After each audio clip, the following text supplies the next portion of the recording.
चला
चलावळू गाई बैसो देऊ एके ठाई बहु केली वनवन पाय पिढी झाला सीन खांदी भार पोटी भूक काय खेळायाचे सुख बहु केली वनवन पाय पिटी झाला सीन तुका म्हणे धावे मग अवघे बरवे बहु केली वनवन पाय पिटी झाला सीन माझी वाणी तुझे वर्णी गुण माझी वाणी तुझे वर्णी गुण माझी वाणी तुझे वर्णी गुण माझी वाणी तुझे वर्णी गुण आई तेरे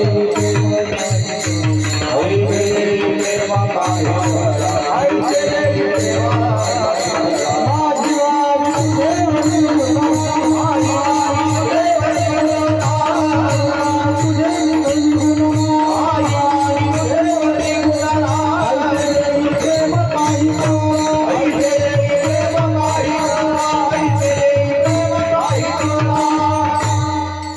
माझी वाणी तुझे वर्णी गुण प्रेम काही कळा चलावळू गाई बैसो जेऊ एके ठाई बहु केली वनवन पाय पिटी झाला सीन।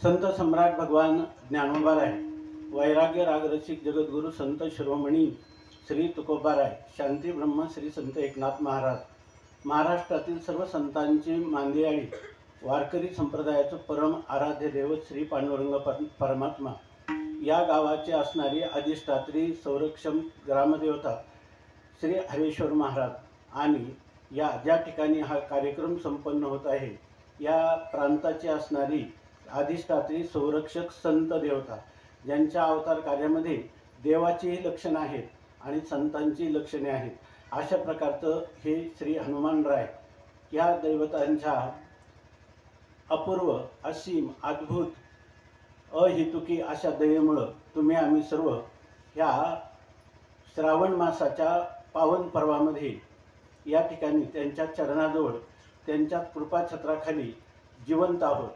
आपले श्वासोश्वास चालू आहे ते लोहाराच्या भात्याप्रमाणे व्यर्थ नाही। याचं कारण असं की आपल्याला जो मनुष्य देह मिळालेला आहे तो मुळात भगवत प्राप्तीसाठी मिळालेला आहे की ज्याच्यामध्ये मनुष्याला रम्य समाधान प्राप्त होऊ शकतं परमा शांती प्राप्त होऊ शकते जीवनात आनंदाच्या लाटा उसळू शकतात अशा प्रकारचं 84 लक्ष योनी आहेत। त्या योनीमध्ये हे एकमेव अद्वितीय असं हे मनुष्य शरीर आहे की या ठिकाणी केले होते याच जन्मे या जन्मामध्ये आपल्याला जे काही करायचं ते आपण करू शकतो। मनुष्य कोणतंही कर्म करण्यामध्ये स्वतंत्र आहे। चांगलं कर्म करायचं चांगल्या भावना करायच्या चांगले विचार करायचे याविषयी मनुष्य स्वतंत्र आहे त्यांनी केलं तर त्याला करता येतं परंतु एकदा कर्म करून गेल्यानंतर मात्र त्याचं जे फळ आहे ते फळ त्याला भोगावं लागतं।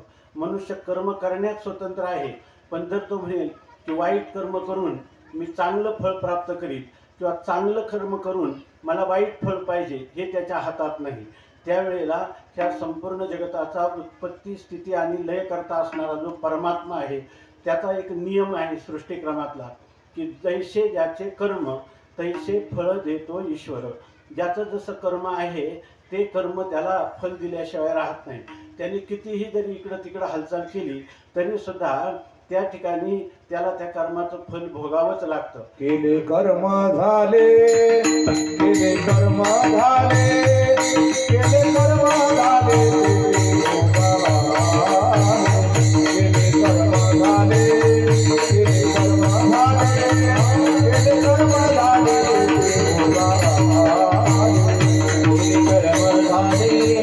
केले कर्म झाले,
केले कर्म झाले तेची भोगा आले, उपजले मेले ऐसे किती.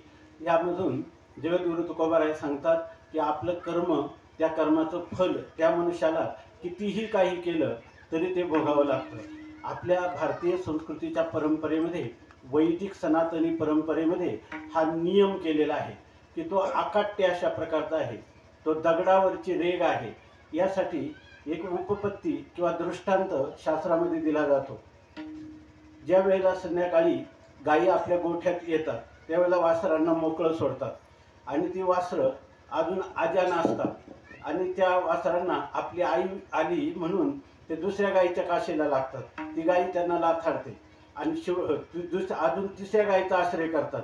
ती पण त्यांना आपल्या काशीला लागू देत नाही आणि शेवटी त्याला आपली आई मिळते.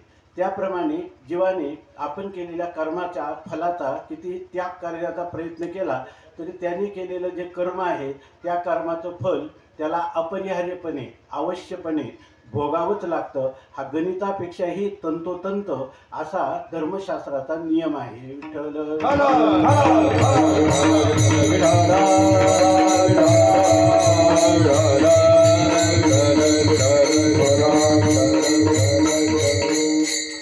अत्यंत महान अशा प्रकारचे आपल्या संस्कृतीमध्ये महापुरुष होऊन गेले, अवतारी कोटीतले पुरुष होऊन गेले. त्यांना देखील आपलं प्रारब्ध भोगावं लागेल. तर आपण तर एक कश्चित सामान्य जीव आहोत. तेव्हा हा जो सिद्धांत आहे याला कर्मविपाकाचा सिद्धांत असं म्हणतात. आणि त्या सिद्धांताप्रमाणे अशी जर गोष्ट आहे तर आम्ही सद्विचार करावा, सद्भावना कराव्या, सत्कर्म करावं. याच्यासाठी आम्हाला कोण सहाय्य करील तर याचं सहाय्य करणारे आहेत शास्त्र. ते शास्त्र असे आहेत की मनुष्याने जीवनात जर त्या शास्त्रांचा अनुसरण केलं तर शास्त्र म्हणेल ते सांडावे, जे राज्यही तृण मानावे, घे म्हणतल्या न म्हणावे विषयही विरू. त्या ज्ञानोबाराय सांगतात की जर शास्त्राने सांगितलं तुम्ही अमक्या गोष्टीचा त्याग करा, शास्त्र सांगतं कलंजम मा भक्षयस्व, तुम्ही मांसाशन करू नका, शराब मा पिबस्व, मद्यपान करू नका, अशा शास्त्राच्या आज्ञा आहेत की जे काय करू नये याविषयी. तसंच शास्त्र सांगतं की मग करायचं काय तर मातृदेवो भव, पितृदेवो भव, आचार्य देवो भव, अतिथी देवो भव, अशा शास्त्राच्या आज्ञा आहेत की आपल्या जन्मदात्री असणारे आई आणि वडील हे आपल्याला साक्षात देवतांचे रूप आहे. माय बापे केवळ काशी, तेने नवजावे तीर्थाशी. त्याला तीर्थसुद्धा करण्याची आवश्यकता नाही, सगळी तीर्थ त्याच्या पायाजवळ येतात. अशा प्रकारचा एक मोठा अधिकार या मानवी जीवनामध्ये आई वडिलांच्या सेवेने करता येतो अशी शास्त्राची आज्ञा आहे. म्हणून ह्या आज्ञेचं पालन करण्यासाठी माझा प्राण गेला तरी चालेल, पण मी ही मातृपितृ सेवा, आपल्या घरी आलेल्या अतिथीची सेवा, आपल्या गुरूची किंवा संतांची सेवा हे माझं जीवनातलं ब्रीद वाक्य आहे असं जर कोणी म्हणेल तर त्या ठिकाणी तो शास्त्राच्या नियमांचं पालन करतो. भावना ज्या आहेत त्या दुसऱ्याविषयी वाईट भावना करण्यापेक्षा शत्रूविषयी सुद्धा आपल्या अंतःकरणात सद्भावना कराव्या असं शास्त्र सांगत आहे. असं आहे की आपण दुसऱ्याविषयी जितक्या वाईट भावना करू त्या सगळ्या भावना आपल्याकडे परत येतात. त्यासाठी शास्त्रकारांनी एक दृष्टांत दिला की चेंडू आपण आपल्या हातात घेतो आणि जितक्या जोराने तो आदळला त्याच दिशेने तो पुन्हा उसळी घेत असतो.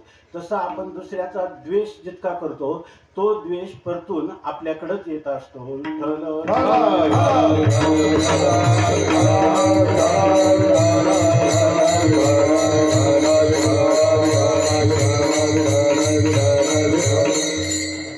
संतांनी असं सांगितलेलं आहे की या ठिकाणी आपण ज्याच्याविषयी वाईट भावना करतो, ज्याच्याविषयी द्वेष किंवा मत्सर किंवा कटुता आपल्या अंतःकरणात असते त्यावेळेला तो द्वेष आहे ना, द्वेष शब्दाचा अर्थ आहे दोन प्रकारचं विष आहे.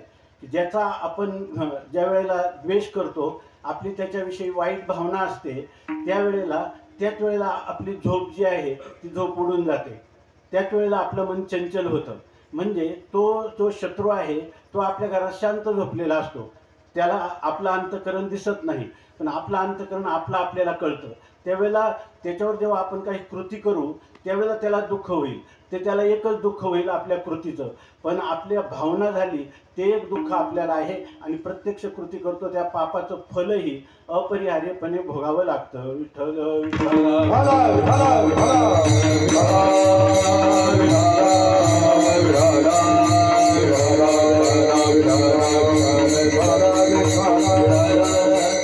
माणसाने काशीचं जावे नित्य वाजावे. मला आज पंढरपूरला जायचं, काशीला जायचं. शास्त्रामध्ये असं सांगितलेलं आहे की जर आपण सत्य संकल्प केला तरी तो पूर्ण होत असतो. सत्य संकल्पाचा दाता नारायण सर्व करी पूर्ण मनोरथ. दुसरी गोष्ट अशी, सत्य संकल्प आपल्याला पूर्ण झाला नाही तरी सुद्धा ह्या कलियुगामध्ये शास्त्र सांगतं की कलियुगामध्ये चांगला संकल्प केला तर त्या चांगल्या संकल्पाचं फल मिळतं आणि आपल्या अंतःकरणात वाईट संकल्प जरी आला तरी त्याचं पाप लागत नाही. का? ते जेव्हा आपण कृती करतो त्या पापाची, दुसऱ्याचं अनहित करतो त्यावेळेला त्याचं पाप लागत असतं. म्हणून जीवनामध्ये आपल्याला वाईट संकल्प आला तर घाबरायचं कारण नाही, परंतु प्राण गेला तरी मी शिवनेरीवरून कडेलोट करीन, परंतु शास्त्राच्या विरुद्ध जे पापकर्म आहे ते मी करणार नाही असा निश्चय असला तर त्या माणसाला त्यांनी पापकर्म न केल्यामुळं त्याला कोणत्याही प्रकारचं पातक लागत नाही. म्हणून ह्या कलियुगामध्ये असं सांगितलं कायम सत्य संकल्प करावे म्हणजे त्याचे संस्कार होतात आणि वाईट संकल्प करूच नये म्हणजे वाईट संस्कार मनुष्याच्या जीवनावर होत नाहीत. आपलं चिंतन याच्यासाठी चाललो की अशाच लोकांचा समुदाय आज ह्या श्रावण मास आहे. श्रावण हा शब्द जो निर्माण झालेला आहे तो श्रवण या शब्दापासून झालेला आहे. लोक सर्व साधना करतात, एका अंगुष्ठावर तप करतात, पायाला भोवरा बांधून तीर्थयात्रा करतात, जप तप दान करतात, परंतु सर्वात अंतरंग साधन आपल्या जीवनामध्ये जर प्रगती आपल्या अध्यात्माचे उत्थान करायचं असेल तर त्याला एकच साधन आहे अंतरंग आणि त्याला म्हणतात श्रवण. विठ्ठल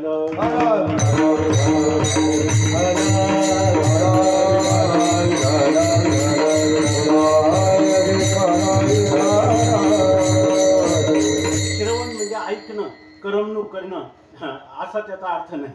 तर श्रवण त्यालाच म्हणतात जिथं भगवंताच्या किंवा संतांच्या कथा चालू असतात. त्या कथेमध्ये सुद्धा मनोरंजन विनोद नाही तर त्या कथेमध्ये भगवंताच्या स्वरूपाचं वर्णन केलं जातं. रूप पाहता लोचनी सुख झाले व साधनी.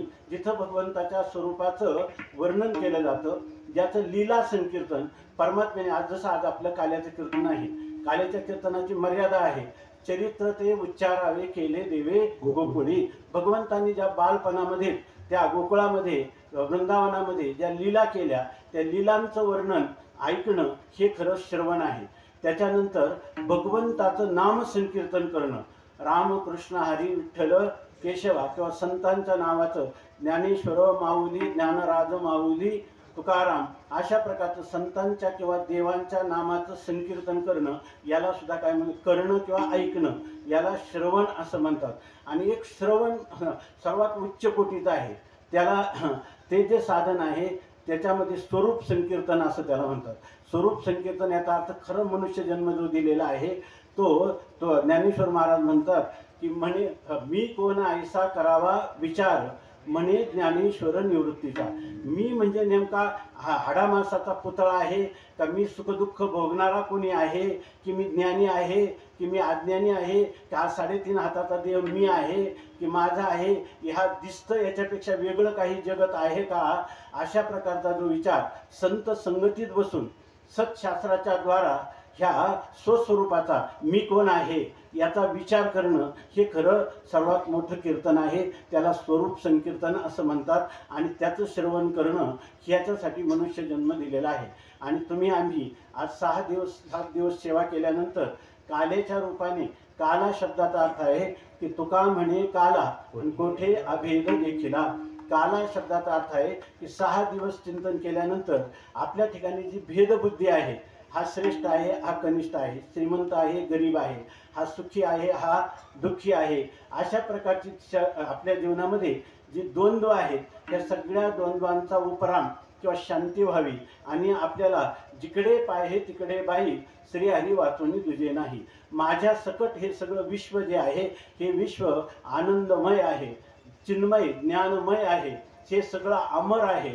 आणि अशा प्रकारची संतांनी दिलेली जी दृष्टी आहे त्या दृष्टीत आपण प्राप्त करणं हा खरा काला आहे. विठ्ठल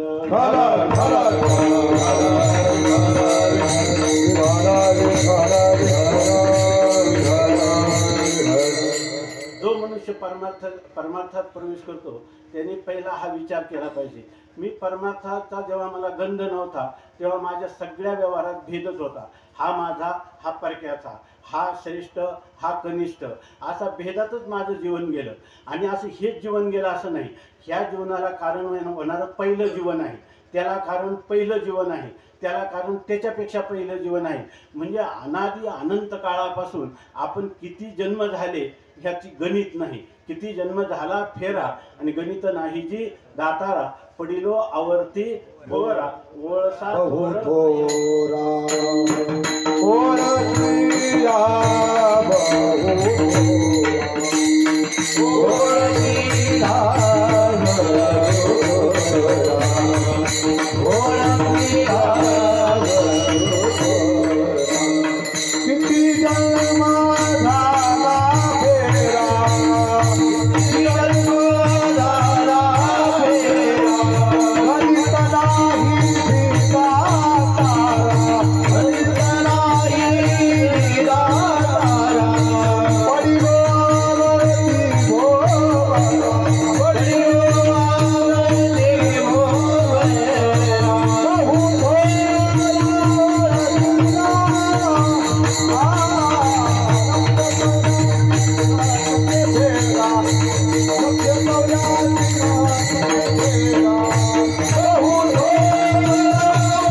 जीवनामध्ये व्यवहारामध्ये आपण ज्या काही सुखदुःखाचे टोले सहन करत आलो त्याचं कारण आपल्याला द्वैत दिसतं. हे 2 आले की त्या ठिकाणी द्वैतात वैत भयम भवती. जिथं 2 असतील तिथं दुःखाचा विस्तार असतो आणि जिथं 1 असतं तिथं आनंदाचा विस्तार असतो.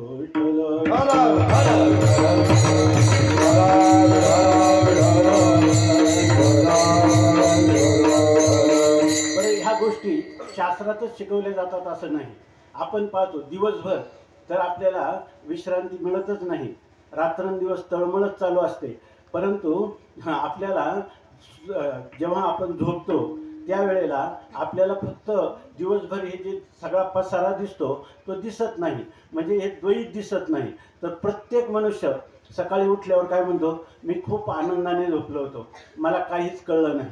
याचा अर्थ झोपेत तर हा सगळा संसार मावळून जात नाही, तात्पुरता मीठ जसं पाण्यात टाकलं तर त्या ठिकाणी ते पाणीमय होऊन जातं. आपल्याला वाटतं की मीठ नाहीच आहे, पण जर थोडी उष्णता लागली की पुन्हा त्या पाण्याचं मीठ होतं की नाही, त्याचं पाणी उडून गेलं का मीठच राहतं. आणि जर आपण पाणी म्हणून त्या ठिकाणी ते घेतलं तर त्या ठिकाणी आपल्याला खारट चव लागते की नाही. याचा अर्थ मीठ जरी दिसलं नाही तरी बीज रूपाने ते मीठ त्या ठिकाणी असतं. तसं आपलं झोपेमध्ये आपल्याला जरी हे द्वैत दिसलं नाही तरी आपलं बीज रूपाने अज्ञान मात्र त्या ठिकाणी असतं. कारण सकाळी उठल्यावर हा म्हणतो ही माझी पत्नी, हे माझं धन, हे माझं घर. पुन्हा रात्री झोपलं का सगळं घर नाही, दार नाही, मी सुद्धा नाही, ईश्वर सुद्धा नाही, अशा प्रकारच्या आनंदाची स्थिती अनुभवतो. परंतु त्या ठिकाणी तो केवळ आनंद नसतो. प्रत्येक मनुष्य उठल्यावर काय म्हणतो, मी आनंदाने झोपलो होतो, मला काहीच कळलं नाही.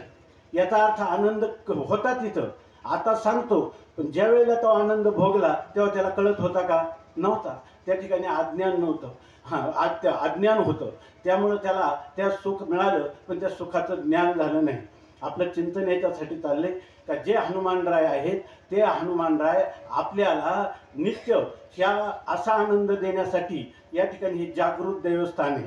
त्यांनी सांगितलं सिद्ध महामुनी साधक अपार ती हे जतन केले होते. या ठिकाणी अनेक महापुरुषांनी, आमचे आजोबा वैकुंठवासी कोंडाजी बाबा शिर्के, त्यांनी हे स्थान जे आहे त्यांच्या तपस्येने निर्माण झालेलं आहे.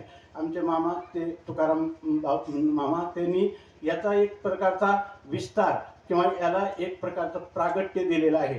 आणि आपल्याला इथं काय आहे, फक्त सेवा करायची. तुका म्हणे तेथे होतो मी दुबळा, आले ह्या कपाळात थोडे बहु. आपल्याला हे जे थोडंफार आपल्याला बहु थोडे, अतिशय थोडं आलेलं आहे. पण आपण ह्या परंपरांचं जतन केलं. माझ्या वडिलांची मिराशिगा देवा, तुझी चरण सेवा पांडुरंगा, उपवास पारणी राखिला दारवंटा, केला भोगवटा आम्हालागी. ह्या परंपरेचं आपण पालन केलं तर आपल्याला बहु थोडा नाही, फार अत्याधिक प्रमाणात, फार म्हणजे बहु अशा प्रकारचा आनंद प्राप्त होईल.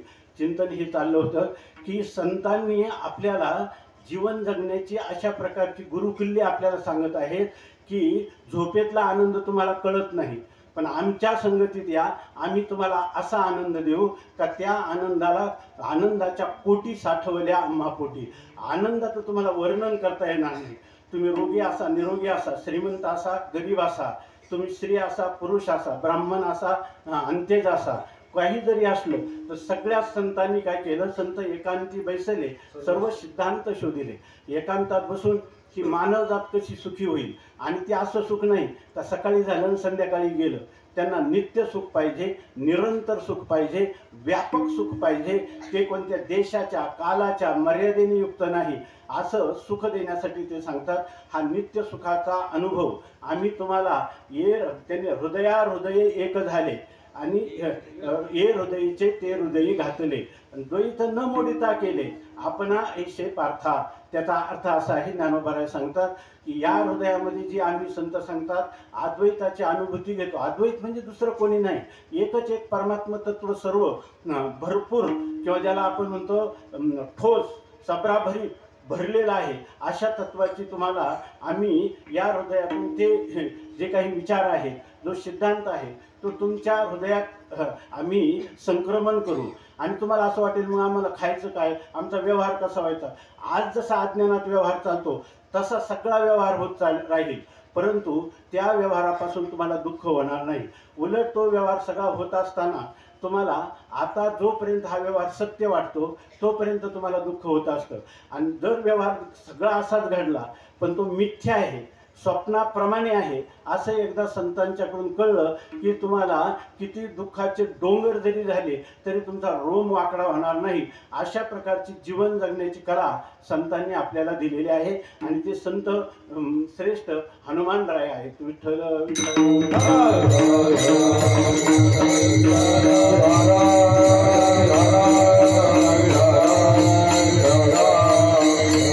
आता मनुष्याला आपल्या जागृत अवस्थेमध्ये आपलं कोणी मरण पावलं, आपल्याला दुःख होतं की नाही, आपल्याला धन मिळालं तर आनंद होतो की नाही, आताही होतो. आणि स्वप्नामध्ये कोणी मरण पावलं तरी दुःख होतं, आणि स्वप्नामध्ये धन सापडलं तर आनंद होतो. मग तुम्ही सांगा बरं, तुम्ही ज्या वेळेला तुम्ही ज्या वेळेला स्वप्नातून जागे होता, स्वामी महाराज सांगायचे आपले वडील मरण पावले म्हणून कोणी जागा झाल्यावर दशक्रिया करत नाही, किंवा आपल्याला या स्वप्नामध्ये एखाद्याला मुलगा झाला म्हणून तो जागा झाल्यावर पेढे वाटत नाही. मग त्याला त्या स्वप्नातल्या सुखाचा अनुभव येतो का दुःखाचा अनुभव येतो? जसा जागृती देतो तसंच स्वप्नामध्ये सुखदुःख होतं. पण एकदा का जागा झाला की त्याला स्वप्नातलं प्रतिकूल पदार्थाविषयीचं दुःख वाटतं का पुत्र झाला म्हणून या अनुकूलतेमुळं सुख वाटतं. सुखही वाटत नाही आणि दुःखही वाटत नाही. सुख दुःख समान सकळ जीवांचा कृपाळ, ज्ञानाचा उद्बोध भक्ती प्रेमाचा कल्लोळ, ते धन्य जगी तोची एक हरिरंगीनाचे. असं तुम्हाला संत जे आहेत ती ही जीवन जगण्याची गुरुकिल्ली आपल्याला शिकवतात. अरे बाबा, हे सुद्धा दिसतं, हे वराड नो हे स्वप्न गे माहे. या शरीर जे दिलेलं आहे, ज्ञानेश्वर महाराज म्हणतात, ये साते आलिया गुळंगा शारंग धरू, नाही तरी संसारू जाईल रया. कवनाचे गणगोत कवनाचे मायबाप, मृग जळवत जाईल रया. विषयाचं जे सुख आहे ते सुद्धा विषयाचे समसुख बेगडाची बाहुली आणि आभराची सावली जाईल रया. ज्ञानदेव म्हणे पाहता पाहिले, स्वप्नीचे चेहरे जाईल रया. ही जागृती सुद्धा एक स्वप्न आहे आणि हे स्वप्न सुद्धा स्वप्नच आहे. याच्यामध्ये यत्किंचित सुद्धा फरक नाही. तुम्ही म्हणाल नाही पण हे जागृतीचे पदार्थ आज जे आपण पाहतो उद्या पाहिले तर आपण म्हणणार की तुम्ही काल भेटले, असे आपला अनुभव आहे. पण स्वप्नातले पदार्थ जे आपण आज पाहिले ते उद्याच्या स्वप्नात असतील असं नाही. पण खरं सांगा, जेव्हा आपण हे स्वप्न पाहतो तेव्हा त्या स्वप्नात असंच वाटतं की नाही आपले वडील पहिल्यापासून आहेत, आपले आजोबा वडील 3 पिढ्या आपल्याला दिसतात, 4 पिढ्या कधी दिसू शकतात. की जो मी माझ्या आजोबांच्या मांडीवर खेळत होतो तो मी आता नातवाला माझ्या मांडीवर खेळतो. आणि स्वप्न किती वेळ पडतं? एक क्षण भर स्वप्न. एका क्षणामध्ये 4 पिढ्या आपल्याला स्वप्नात येतात. आता 4 पिढ्या एका क्षणात कशा काय निर्माण होतील? पण स्वप्नात होतात की नाही? तसंच हे जागृती सुद्धा एक प्रकारचं स्वप्न आहे.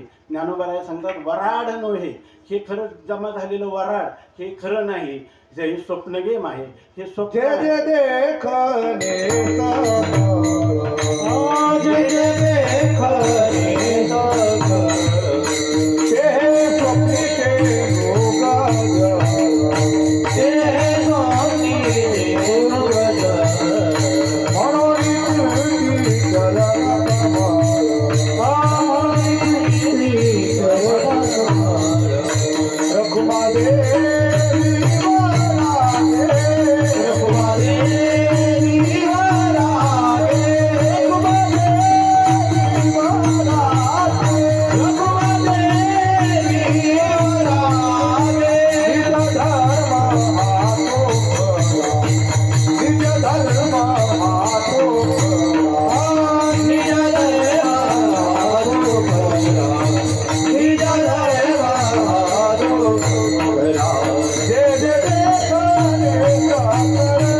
आपली आई आहे, आपल्याला शिकवित आहे आणि मनुष्य मात्राला जागृत करीत आहे. ज्ञानोबारायांचे हे बोलणं आहे की ज्यांना जीवनभर लोकांनी त्रास दिला, की ज्यांना मधुकरी सुद्धा आळंदीमध्ये करता आली नाही, ज्यांच्या नावाने आज रांग लागलेली आहे. आता परवा माऊलींचं जन्म उत्सव आहे, गोकुळाष्टमीचाच माऊलींचा अवतार आहे. त्यामुळं त्यांनी संस्थानिकांनी सांगितलं की ज्याला कोणाला माऊलीच्या कळसाला सोनं द्यायचं आहे ते द्या. तर ते त्यांनी सांगितलं की आम्हाला 11 ते 15 किलोची जरूर आहे. आता त्या ठिकाणी तुम्ही आजही जा तर रांग लागलेली. परवा आम्ही ऑफिसमध्ये गेलो त्यावेळेला त्या लिखाण करणाऱ्या लोकांनी सांगितलं सकाळी आम्ही 8 वाजता मान खाली घातली, अजून लोक 5 किलो 1 किलो 10 किलो 1 तोळा 2 ग्रॅम असं सारखं सोनं चालू आहे. परंतु ज्या काळात माऊली राहिले त्यांना मधुकरी सुद्धा मिळाली नाही. विठ्ठल विठ्ठल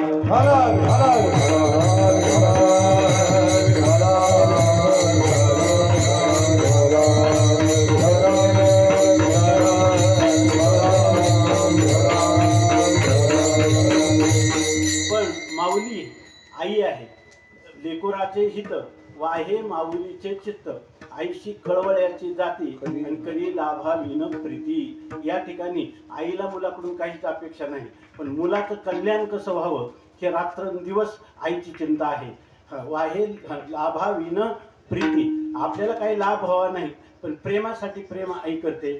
त्याप्रमाणे ह्या चारही भावंडांनी ह्या समाजावर इतकं अलोट प्रेम केलं की आपलं दुःख तर विसरले, दिलेला त्रास तर विसरले, परंतु त्यांना वारंवार कोणत्याही प्रकाराने अभंगातून, हरिपाठातून, ज्ञानेश्वरीतून, अमृतानुभवातून, चांगदेव पासष्टीतून, आता जागा रे भाईनो जागा, जगजोगी जगजोगी जाग जाग बोलती, सगळ्या लोकांना या अज्ञानरूपी निद्रेतून जाग करण्यासाठी माऊलींचा प्रयत्न आहे. आणि ते माऊली आपल्याला असं सांगतात, काय ते होतं की जे जे देखणे सकळ. माऊली सांगतात आपल्याला फार अभ्यास करायची गरज नाही, परंतु या ठिकाणी नुसते माऊलींचे शब्द आहेत, ते माझ्या माऊलींचे शब्द आहेत. आणि ह्या विश्वामध्ये माऊली सांगतात, आणि मला जेवढं संतांकडून कळतं ते नाही ऐकणार तर मी माझी स्वतंत्र बुद्धी कशाला पणाला लावू. अशा प्रकारचा मनुष्याची माऊलींच्या चरणी शरणागती असले तर त्याला हे सुख दूर नाही, त्याला आत्ताच आहे आणि इथंच आहे.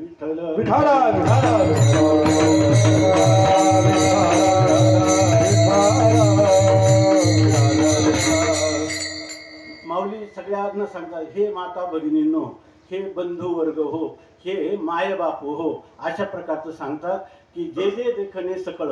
मी माझ्या जीवनामध्ये म्हणतात 22 वर्षात हीच अनुभूती घेतलेली आहे. आणि हे करण्यासाठी मी माझ्या सत्यवादाचे तप वाचा केले बहुत कल्प, तया फळाचे हे महाद्वीप पातळी प्रभू. हे करण्यासाठी मी जन्मजन्मीचे सायास केलेले आहेत. आणि तुम्हाला हे आयतं तळ हाताच्या आवळ्या इतकं स्पष्टपणे देत आहे असं सांगतात. एक गोष्ट लक्षात ठेवा, म्हणतात जे जे देखणे सकळ. जगामध्ये तुम्हाला जे जे काही दिसतं, जे जे देखणे सकळ, ते हे स्वप्नीचे मृगजळ, ते ह्या स्वप्नामध्ये असणारं मृगजळ आहे. चांगलं लक्षात घ्या. आता तुम्ही म्हणाल की या ठिकाणी हे जे चिंतन आहे याचा एकच प्रारंभ उशिरा झालेला आहे. आता खांदी भार आणि पोटी भूक आणि काय कीर्तनाचे सुख. पण असं करू नका. दुसरी गोष्ट असे, तुम्ही जरी केलं, तुम्ही जरी झोपले, कंटाळले गेले, तरी मी आता कीर्तन सोडणार नाही. विठ्ठल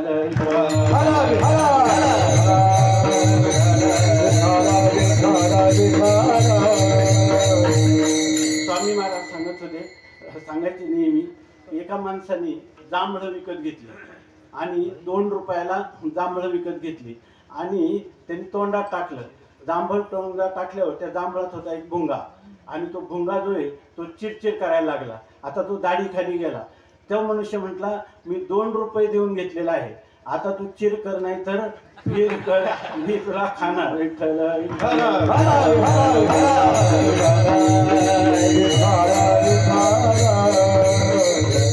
त्याप्रमाणे या ठिकाणी आपण तुम्ही काही करा, आम्ही थोडंफार अभंगाचं चिंतन करणार. विठ्ठल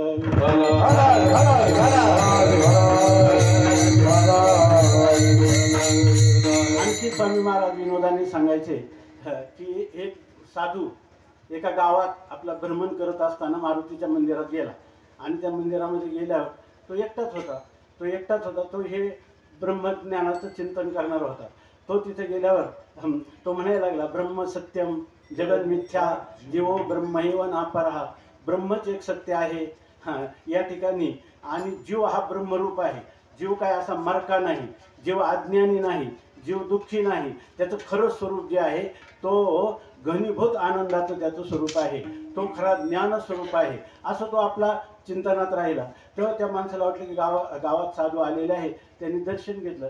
पण हा मनुष्य असं काय थोडा बरवतो काय, सारखा जग हे स्वप्नासारखं आहे, आता हे का आपण स्वप्नासारखं पाहतो का, आणि हा एकटाच म्हणतो हे सगळं स्वप्न आहे, हा असं सांगतो. म्हणजे याला काही थोडं याच्या मेंदूमध्ये काय बदल झाला की काय असं त्याला वाटलं. त्यांनी गावात सांगितलं साधू आलेला दिसतो, तेजस्वी दिसतो आणि काहीतरी असा आनंदात पण दिसतो, पण तो असा म्हणतो का जगन मिथ्या आहे, हे जगत स्वप्न आहे असं तो म्हणतो, ब्रह्म सत्य आहे.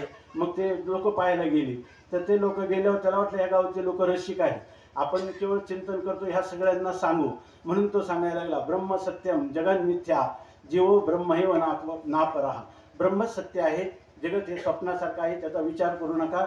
भगवंताचं खरं स्वरूप तुम्हीच आहात, तुम्हीच देव आहात, म्हणून तुम्ही याचं चिंतन करा. मी ब्रह्म आहे याचं चिंतन करा, याने तुमचं कल्याण होईल.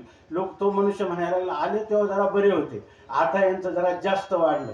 मग गावातले सगळे लोक जमा झाले आणि ते म्हणाले काय तर. मग त्याला तो वाटलं काय आता नाही आनंदाशी जोडा, काय एवढा मोठा समुदाय इथं निर्माण झाला आणि सगळ्या हे गावाचं असं भाग्य असलं पाहिजे. ब्रह्मज्ञान तेथे असे घरोघरी. पुढे काय धन्य तोची ग्राम, धन्य तोची ग्राम जेथे हरीचे दास, धन्य तोची वंश भक्ती भाग्य. हा गाव धन्य आहे आणि इथं सगळे लोकांना भक्ती भाग्य भक्ती प्रेम आहे. या गावामध्ये ब्रह्मज्ञान तेथे असे घरोघरी, घराघरामध्ये लोकांना ब्रह्मज्ञानाची आवड आहे आणि म्हणून ते धन्य ते त्या नारी चतुर्भुज. इथल्या स्त्रिया ह्या 2 भुजाच्या नारी नाहीत, तर ह्या चतुर्भुज देवी आहेत. आणि ह्या सगळे एवढ्या लोकांनी गर्दी केली, तो आणखी नाचायला लागला आणि सांगायला लागला ब्रह्म सत्यम जगन मिथ्या. ते लोक म्हणायला लागले आता आलं तेव्हा ठीक होता, पण आता आजार जास्त वाढलेला आहे. मग त्यांनी सांगितलं गोवरे आणा, त्याच्यामध्ये काही गज वगैरे टाकले, ते तापले म्हणे यांना थोडेसे डाग दिले का मग हे नीट होतील. आपल्या गावात आलेले पाहुणे त्यांचा अपमान करता कामा नये. विठ्ठल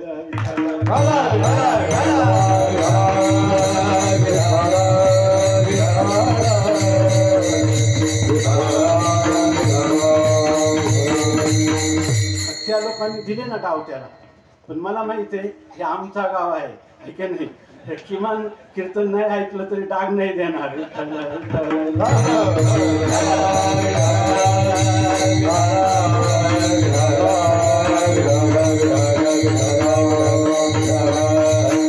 माऊली सांगतात की आपल्याला तुम्ही एकच चरण ऐका म्हणतात, जे जे देखणे सकळ ते ते स्वप्नीचे मृगजळ. तुम्हाला सांगतो म्हणतात की जे जे देखणे म्हणजे जे जे दृश्य आहे ना, जे आपल्याला दिसतं ना, हा माईक दिसतो, ही खुर्ची दिसते, तुम्ही मला पाहता, मी तुम्हाला पाहतो, हे जेवढे जेवढे आपण पाहतो ना हे मृगजळ आहे. मृगजळाचं काय स्वरूप आहे, त्याला जळही म्हणतो आपण. सूर्य उदयापूर्वी मृगजळ कोणाला दिसतं का? नाही. सूर्यास्त झाल्यावर कोणाला दिसतं का? दिसत नाही. हे कोणालाच दिसत नाही. पण दुपारी दिसतं की नाही? का दिसल्याशिवाय राहत नाही?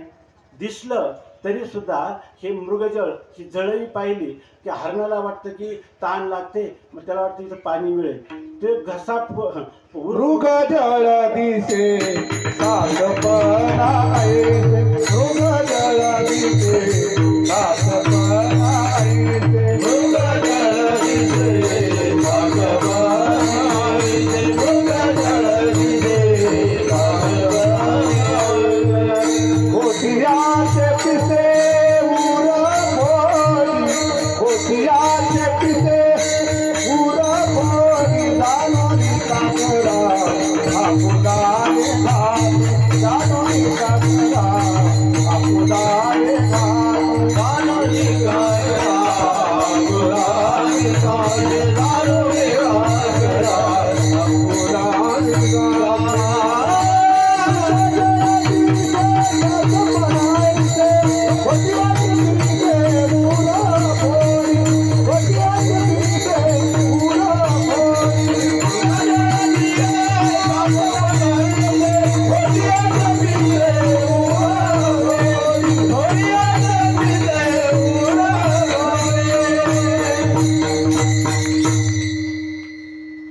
तुकोबाराय सांगतात ह्या मृगजळ हरणाला दिसतं, पण त्याला काय वाटतं, खरं वाटतं. आता स्वप्नातलं आपल्याला पाणी तळं पाहिलं आणि आता इथं कुठं पाणी नाही, तहान लागली, तर आपण स्वप्नातल्या तळ्यात जाऊ का कधी पाहायला? जाणार नाही, कारण आपल्याला माहिती आहे स्वप्नातलं जळ हे फक्त भासणारं आहे, खोटं आहे. परंतु त्या हरणाला हे कळत नाही, त्यामुळं ते घसा फुटून मरण पावतं. तुम्हाला आम्हालाही मृगजळ दिसतं. आता आपल्याला जळही दिसली आणि तहान लागली, आपण विहिरीत जाऊ, एखाद्या बोरकडे जाऊ, पण कधी त्या मृगजळाकडे जाऊ का जात नाही आपण? आपल्याला माहिती आहे हे मिथ्या आहे, हे खोटं आहे, त्यामुळं यांनी आपली तहान भागणार नाही. याचा अर्थ आपल्याला माणसाला मृगजळ मिथ्या कळतं तर तो त्याच्याकडे जात नाही. हरणाला हे कळत नाही तर ते घसा फुटून मरण पावतं. आता सगळं मृगजळ दिसतं कोणामुळं? सूर्यामुळं दिसतं. सूर्यकिरण आणि ही जी उखर माळरान बरड जमीन असते त्या सूर्यकिरणाचा आणि त्या बरड जमिनीचा संबंध झाला काही मृगजळ पाण्याचा आपल्याला आभास होत राहतो. आता त्या सूर्याला विचारलं तुमच्यामुळं मृगजळ दिसतं. सूर्याला कधी मृगजळ दिसलं का? सूर्याला मृगजळ दिसलं नाही. तसं हे सगळं जगत आपल्यावर अशा प्रकारचं भासमान आहे. आणि जर खऱ्या आपल्या आत्म्य स्वरूपाला विचारलं हे जगत सुख देतं का दुःख देतं, तो म्हणतो जगत मला माहीतच नाही. विठ्ठल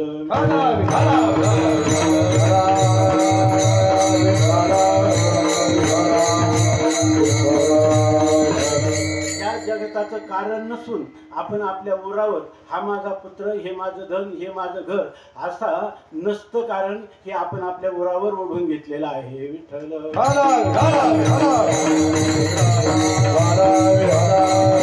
संतांच्या जीवनामध्ये ही सगळी सुखदुःख प्राप्त होतात, परंतु त्यांना फक्त मिथ्या आहेत हे ज्ञात असल्यामुळं त्यांना त्याचं काहीच वाटत नाही. कसं वाटतं याच्याविषयी स्वामी महाराज सांगायचे. साधं उदाहरण द्यायचे. एक बैल होता आणि त्या बैलाच्या शिंगावर एक माशी खूप थकून आली होती. भक्ष्याच्या शोधात खूप भटकली पण तिला कुठंच मिळालं नाही. थकली बिचारी आणि त्या बैलाच्या शिंगावर बसली. बरं बसली तर थोडा वेळ बसली नाही, ती 2 तास तिनं विश्रांती केली. पण तिला वाटलं की काही झालं तरी आपण यांना काहीतरी आभार ह्या बैलाचं मानलं पाहिजे की बाबा तुझ्यामुळं मला. माशीचा स्वभाव सुद्धा कृतज्ञ आहे बरं का, परंतु माणसाचा नाही. विठ्ठल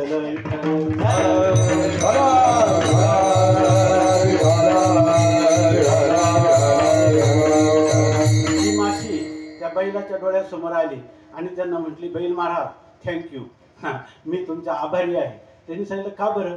त्यांनी सांगितलं 2 तास मी निर्वेदपणे तुमच्या शिंगावर विश्रांती केली. तो म्हटला तू कधी बसली हेच मला माहित नाही, तर उठली केव्हा? विठ्ठल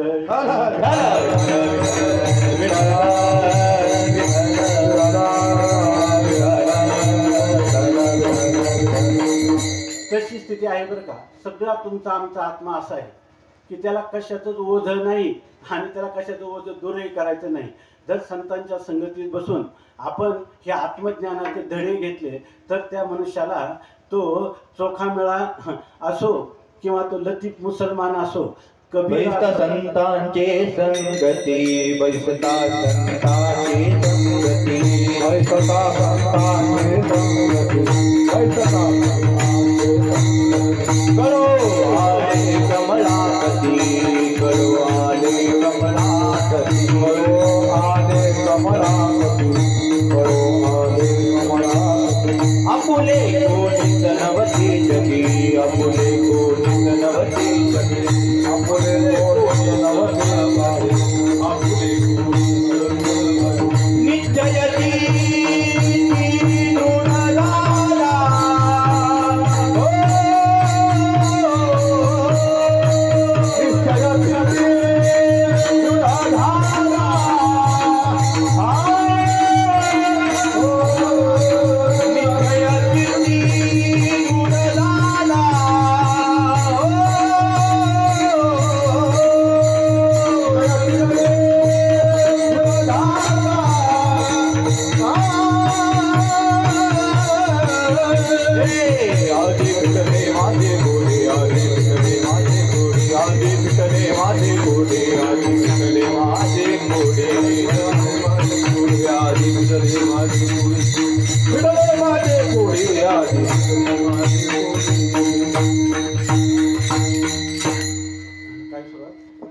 बैसता हे कधी कोडं उलगडतात. बैसता संतांचे संगती, कळो आले कमळापती, माझी कोणीच न होती, निश्चय चित्ती दृढ झाला. हे सगळं संतांच्या संगतीचं एक वैभव आहे. आणि हे वैभव ज्याला प्राप्त झालं त्याच्या जीवनामध्ये माऊली सांगतात मेरू पासोनी थोरे, देह दुःखाचे डोंगरे, दाटी जो पडी भरे चित्त न दाटे. त्याच्या जीवनामध्ये केवढी प्रकारची मोठी संकट जरी आली तरी त्याच्या चित्ताला त्याचं ओझं वाटत नाही. आणि ही जीवन जगण्याची कला. दुःख येत नाही असं नाही, परंतु ते दुःख वाऱ्याची वावटळ मोठी आल्यावर जसं एखादं पान त्या ठिकाणी त्या वावळटीत फिरतं वावळट शांत झाली की पुन्हा आपल्या जागेवर म्हणजे खाली पृथ्वीला येऊन चिकटतं. त्याप्रमाणे जीवनामध्ये केवढी जरी दुःखाची वादळं आली, त्या वादळामध्ये त्याचं कितीही जरी भ्रमण झालं तरी त्याची मूळ स्थिती जी आहे ती अभंग राहते. त्याला त्याचं दुःख होत नाही. तो बाहेरून रडताना दिसेल, त्या ठिकाणी दुःख सामान्य लोकांसारखं करताना दिसेल, पण त्याला माहीत आहे की दुःख जे आहे हे पावण्यासारखं आहे. माणसाला कधी दुःख सुख यावा जावं असं वाटतं का? पण सुख राहतं का आपल्या जीवनामध्ये? ते ढग येतात आणि जातात, आकाश जसेच्या तसं असतं. त्याप्रमाणे या जीवनामध्ये किती जरी सुखाला पकडण्याचा प्रयत्न केला तरी ते सुख टिकत नाही. हाच नियम दुःखाकडे लावायचा. किती जरी आपण दुःखाला कवटाळायचं ठरलं, पण जेव्हा जायचं तेव्हा ते जातं. आणि त्याला किती लोटायचा प्रयत्न केला तर यायचं तेव्हा येतच. विठ्ठल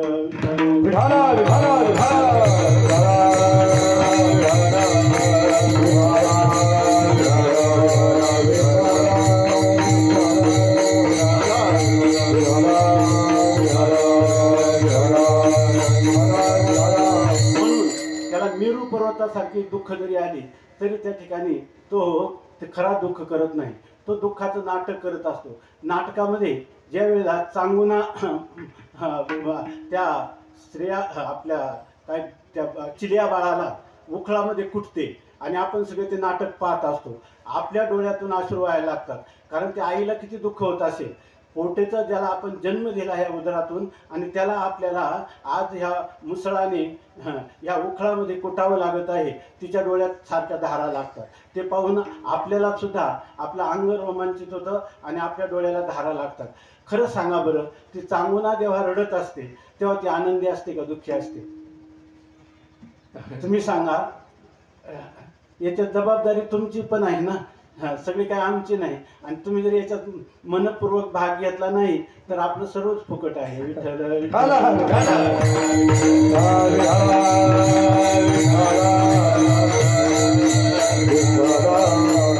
तुम्ही मला डागणार नाहीत म्हणून मी खरं सांगतो. ती चांगुनाला अतिशय आनंद वाटतो. माझं रडण्याची भूमिका इतकी चांगली वाटली की सगळे लोक सुद्धा रडायला लागले. याचा अर्थ मला नाटक चांगल्या प्रकारचं भावना म्हणजे नाटक मला चांगल्या प्रकारचं करता आलं. तसा हा ज्ञानी पुरुष दुःखात देखील आनंदाची कशी अनुभूती घेतो हे संत शिकवत असतात. विठ्ठल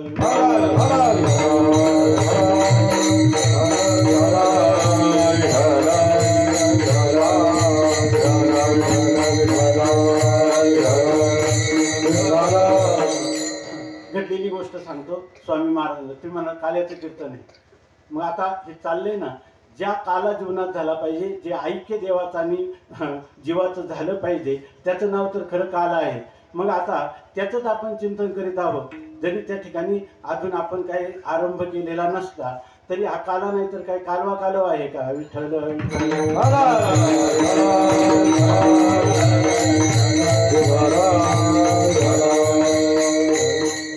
स्वामी महाराज एका घरंदाज ब्राह्मण घराण्यात जन्मलेले मोठे शेतकरी पण होते.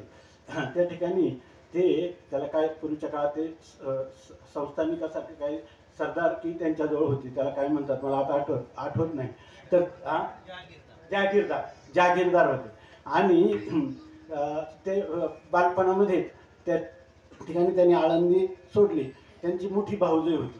तिला जवळजवळ 8 मुली झाल्या आणि 8 मुलं झाली आणि ते प्रत्येक प्रसूती जिवंत असायची. प्रसूतीकालीन नंतर 1 महिन्या 15 दिवसात कोणी तत्काल 8 दिवसात ती मुलं 8 मुलं गेली लागोपाठ. आणि 9व्या वेळेला त्या पुन्हा गरोदर होत्या. स्वामी महाराज काशीहून आले तर त्यांनी दर्शन वगैरे घेतलं. स्वामी महाराजांच्या मोठ्या भाऊजी होत्या. तर त्या रडायला लागल्या. त्यांनी सांगितलं मी आले तर तुम्हाला वहिनी आनंद पाहिजे, तुम्ही रडता का? शिवाय एक आनंदाची गोष्ट आहे की तुम्ही गरोदर आहात, त्यामुळं तुम्हाला रडण्याचं काय कारण आहे? त्यांनी सांगितलं 8 गर्भ गेले असे, आता हे 9व्याचं काय होतं सांगता येत नाही असं त्यांनी सांगितलं. तर ते म्हटले काही नाही, ह्या वेळेला काय होणार नाही. त्यांनी चुलीतली राख घेतली, तिच्या कपाळाला लावली, म्हणजे ह्यावेळेला हा गर्भपात होणार नाही. योगायोगाने ती प्रसूती त्यांची चांगली झाली. ती मुलगी जिवंत आहे आजपर्यंत आहे. तर त्यामध्ये त्यांनी ती मुलगी राहिली आणि मग त्यांना आनंद झाला. पुन्हा स्वामी महाराज काशीहून काही वर्षांनी आले. तेव्हा आल्यावर त्यांनी रडायला सुरुवात केली. स्वामी महाराज म्हणले आता का रडता? त्यांनी सांगितलं आता ही जवळ 13-14 वर्षाची झाली. पूर्वीच्या काळात लवकर लग्न करत होते. आता लग्न केलं म्हणजे जाईल. आता आम्हाला कोण आहे? आमचं वय होत आलं. आता आम्हाला कोण आहे पाहायला? आणि ती रडायला लागली. स्वामी महाराजांनी तिच्यापेक्षा मोठ्याने रडायला सुरुवात केली. त्याच्यापेक्षा तिनं सांगितलं, त्या स्वामी महाराजांनी विचारलं वहिनी तुम्ही का रडता? तर त्यांनी सांगितलं की आम्हाला आता पुढं कोण सांभाळणार, म्हणून मला ती सारखी चिंता लागलेली. मग स्वामी महाराजांना म्हणले, स्वामी महाराज आणखी मोठ्याने रडायला लागले. त्यामुळे तुम्ही भाऊजी तुम्ही का रडता? त्यांनी सांगितलं तुम्हाला तरी मुलगी आहे, मला तर कोणीच नाही. विठ्ठल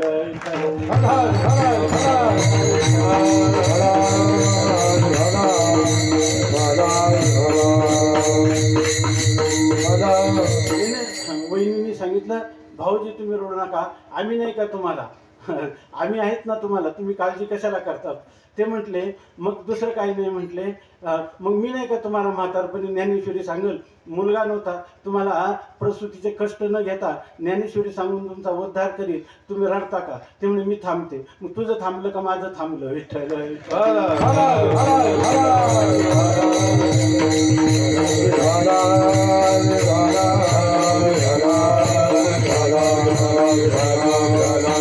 अशा प्रकारचं जीवन जगण्याची कला हे आपल्याला हनुमानराय शिकवतात.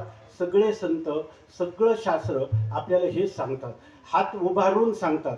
आणि हे पण सांगतात जीवनात नान्यः पंथा विद्यते अयनाय.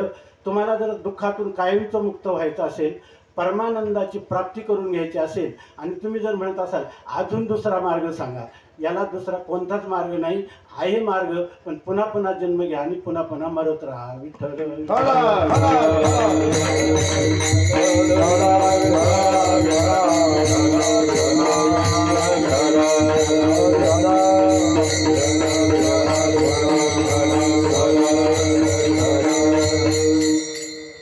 परवा एक कीर्तनकारांची गोलमेज परिषद भरवली होती एका संस्थेने. तर त्याच्यामध्ये त्यांनी काही प्रश्न विचारले होते. आम्हाला एक प्रश्न विचारला त्याच्यामध्ये की सर्वच मानवजात सुखी होण्यासाठी सध्याच्या अत्यंत प्रतिकूल काळामध्ये असा एखादाच अलौकिक उपाय आहे की नाही? तर मी म्हटलं उपाय आहे. त्यांनी विचारलं कोणता उपाय आहे? तर हे वेदांताचं आता जे आपण चिंतन करत आहोत हे चिंतन करणं हाच त्याला उपाय आहे. ते म्हणजे दुसरा पर्याय नाही का? तर मी म्हटलं अजूनपर्यंत विश्वात अस्तित्वात आला नाही. विठ्ठल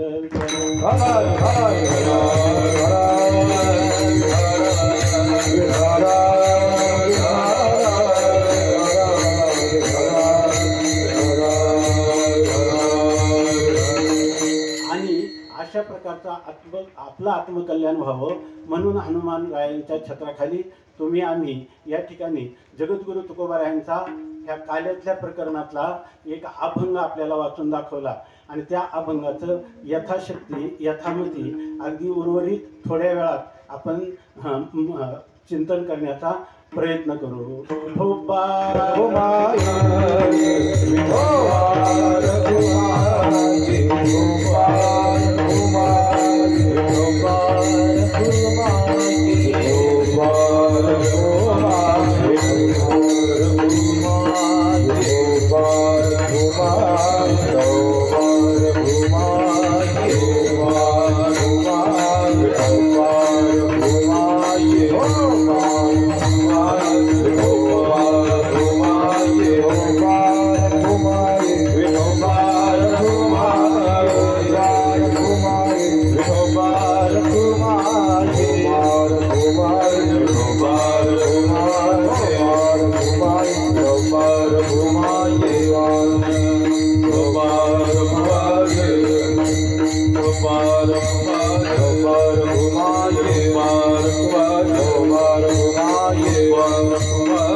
चला वळो गाई बैसो जेवो एके ठाई, बहु केली वनवन पाय पिटी झाला सीन.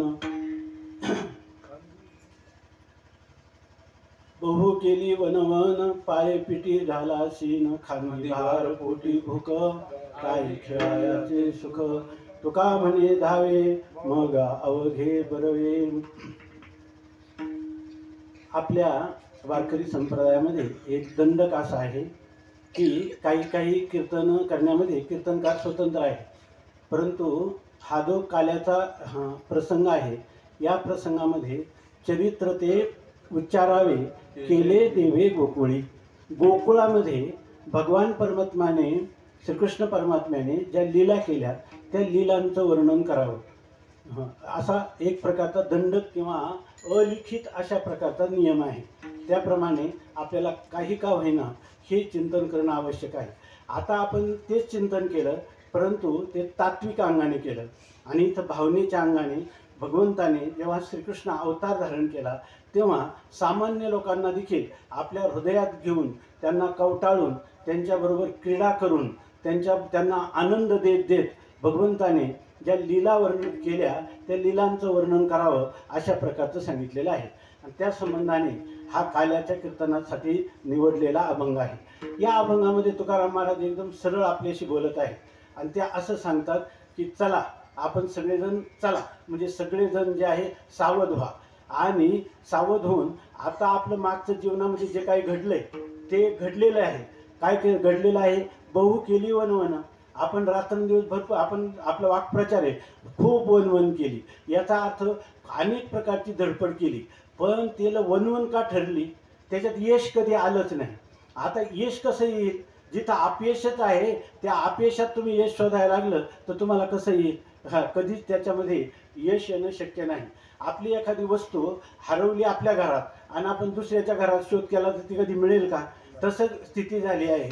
म्हणून आपल्याला बहु केली वनवन, फार वनवन घडलेली आहे आणि त्या वनवनीमधून आपल्याला लाभलं काय? सगळे परिवार जो आहे भगवान कृष्ण परमात्मा आणि त्यांचे असणारे सगळे सवंगडी, त्या सगळ्या सवंगड्यांना एकत्र बसून आपल्या मागच्या जीवनाचा आढावा या ठिकाणी भगवान परमात्मा स्वमुखाने त्यांना सांगत आहेत. चला आता आपण जरा थोडा काय करू, वळण बदलू, आपण जरा दुसऱ्या प्रांतात प्रवेश करू. का करू? तर आपल्याला जे केलं त्याच्या पायपिटी झाला. आपल्याला ही सगळी पायपीट झाली, नुसतं पायाने चालत राहिलो, परंतु ज्या गावाला पोचायचं होतं गाव कोणतं होतं? परमानंद, सुख, आनंद, परमानंद, तो आपल्याला प्राप्त झाला नाही. त्या ठिकाणी काय झालं? पायपीट झाली आणि उलट असं झालं की थकवा आला, सीन झाला.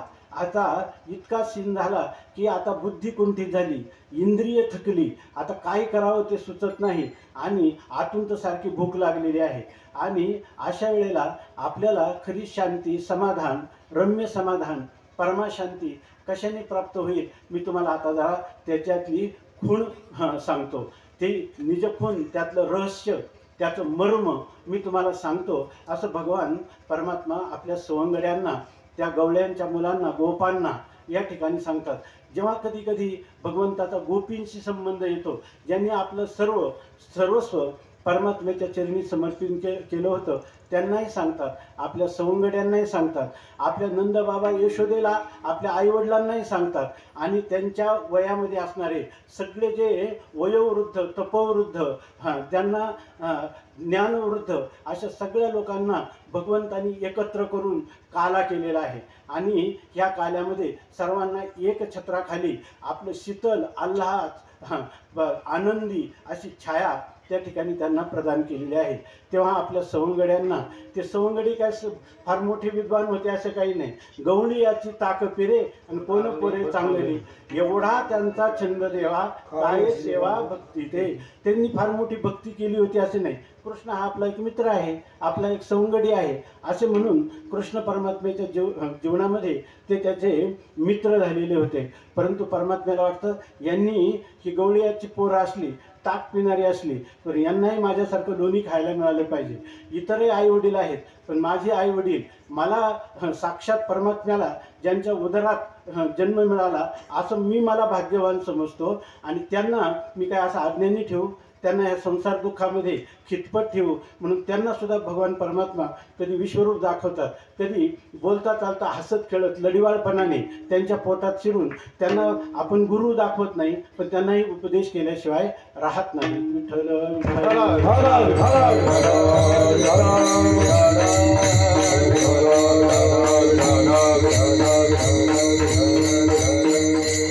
त्यांचा किती छंद होता तर गवळे यांची ताक पिणारी मुलं.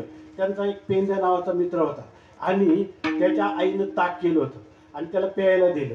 ते ताक इतकं चांगलं झालं होतं की त्यांनी तो ताक पिला आणि त्याला वाटलं की हे ताक इतकं चांगलं आहे, हे जर मी माझ्या कृष्णाला दिलं तर किती चांगलं. पण गरिबी, पण आईचा त्यांच्यावर असणारा अंकुश, भांडं बाहेर न्यायचं नाही. त्यांनी तोंडात ती गुळणी साठवली आणि पळत पळत कृष्ण परमात्म्याजवळ गेला आणि त्याला तो करायचा, असं करायचा, तो म्हणायचा काय बोलतो, बोल ना तोंडाने. आता तोंडाने जर पाणी असलं तर चूळ भरलेल्या माणसाला बोलता येते का? बोलता येत नाही. परमात्म्याने सांगितलं अरे बोल ना तू. तो बोलतच नाही, त्याला पुन्हा पुन्हा असं करायचं. शेवटी भगवंतालाही कळेना, भगवंताला कळेना. त्यांनी धरले 2 दाभड त्याची आणि असं आ केलं आणि तू गुळणी टाकली. भगवान म्हणतात की या अमृताचा एवढा सागर आहे पण ह्या ताकासारखा गोड नाही. विठ्ठल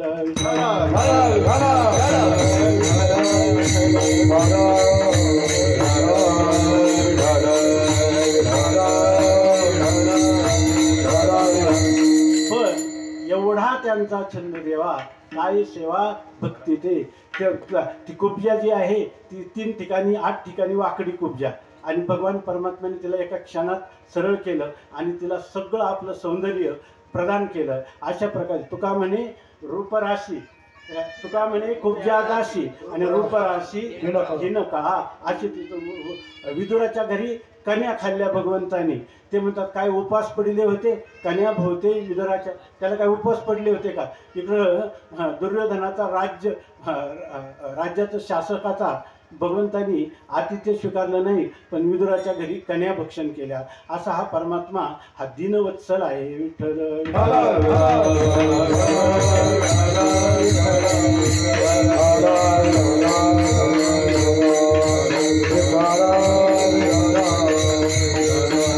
म्हणून ते म्हणतात बहु केली वनवन आणि पाय पिटी झाला सीन. आणि आणखी काय आहे, ह्या संसारामध्ये राहत असताना नुसती जबाबदारी का हो, आज तुम्ही मोकळे आहेत ना, कसलं मोकळं, मरायला सवड नाही म्हणतो.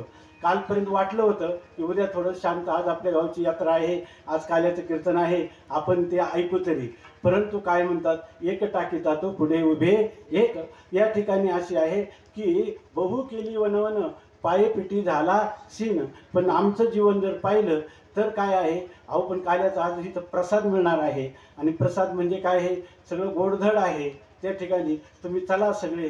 परंतु ते म्हणतात की या ठिकाणी असं आहे की खांदी भार, माझ्या पुढं अनेक जबाबदाऱ्या, भार ओझं माझ्यावर लागलेलं आहे आणि खांदी भार आणि पोटात भूक पण लागलेली आहे. काय खेळायचे सुख, आता त्या जेवणाचं काय मला आस्वादन घेता येणार आहे. ते गवळ्यांची मुलं म्हणतात आता देवा आम्हाला भूक लागलेली आहे, खांद्यावर आमच्या भार आहे, जबाबदारी आहेत या ठिकाणी आणि आता काय खेळायचं, आम्ही थकलो, काहीतरी आमच्या पोटात पडेल असं काहीतरी करा. म्हणून म्हणतात काय खेळायचे सुख.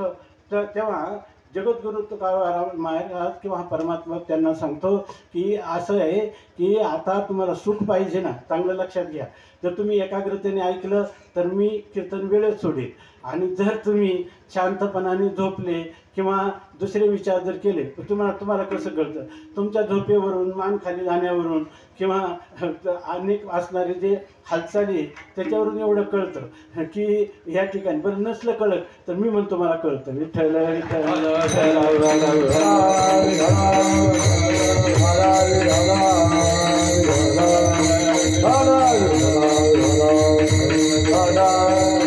मग भगवान परमात्मा त्या सवंगड्यांना सांगतात, गड्यानो तुम्हाला खरंच सुख पाहिजे आहे ना, दुःख संबंध रहित सुख पाहिजे आहे ना.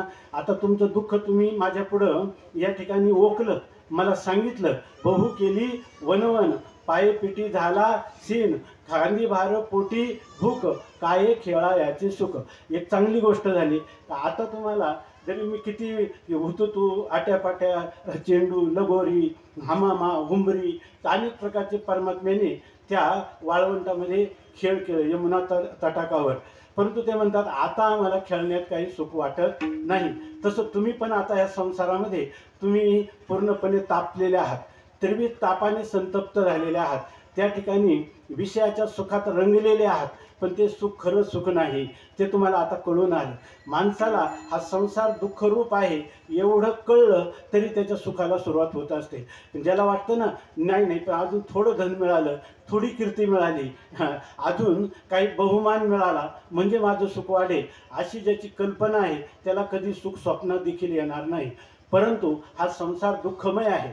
संसार दुःखमुळे चहूकडे इंगळ, विश्रांती नाही कोठे, रात्रंदिवस तळमळ, काम क्रोध लोभ शुनी, पाठी लागले ओढा. सुखाचा विचार नाही कोठे, सुखाचा विचार नाही कोठे, सुखाचा विचार नाही कोठे, सुखाचा विचार.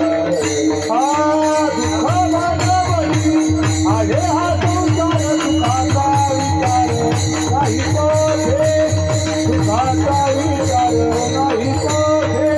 हा दुःख भागवती आहे हा संसार, सुखाचा विचार नाही कोठे, सुखाचा विचार नाही कोठे. संसारामध्ये दुःख आहे एवढं तुम्हाला एकदा कळलं ना, आता निश्चित ह्या दुःखात तुमचं जाणार आणि तुम्हाला सुख प्राप्त झाल्याशिवाय राहणार नाही, अशा प्रकारची स्थिती आहे.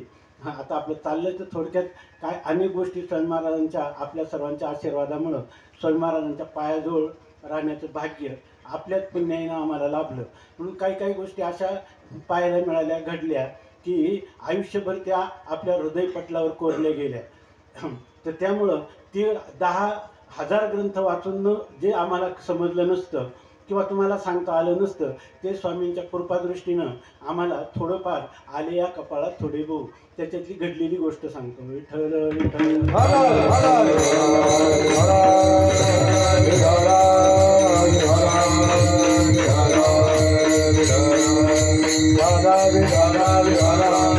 एक तेलकोमध्ये फार मोठे जवळजवळ मला वाटतं ते 1 किंवा 2 नंबरचे अधिकारी असतील, ते अजूनही हयात आहेत. हैदराबादला फार मोठे, आता सध्या त्यांना मला वाटतं की 25 लाखापेक्षा जास्त ती कंपनी पगार देते. तर त्या कंपनीचे ते अधिकारी दर गुरुवारी स्वामी महाराजांच्या दर्शनाला यायचे आणि तासभर बसायचे आणि तिथं पाठ चालू असायचं. ते म्हणायचे बसायचे आणि जायचे. स्वामी महाराज त्यांना कधी सांगायचे की आमचा पाठ होईपर्यंत तुम्ही दर्शनाला जाऊन या, मग दर्शनाला जाऊन यायचे.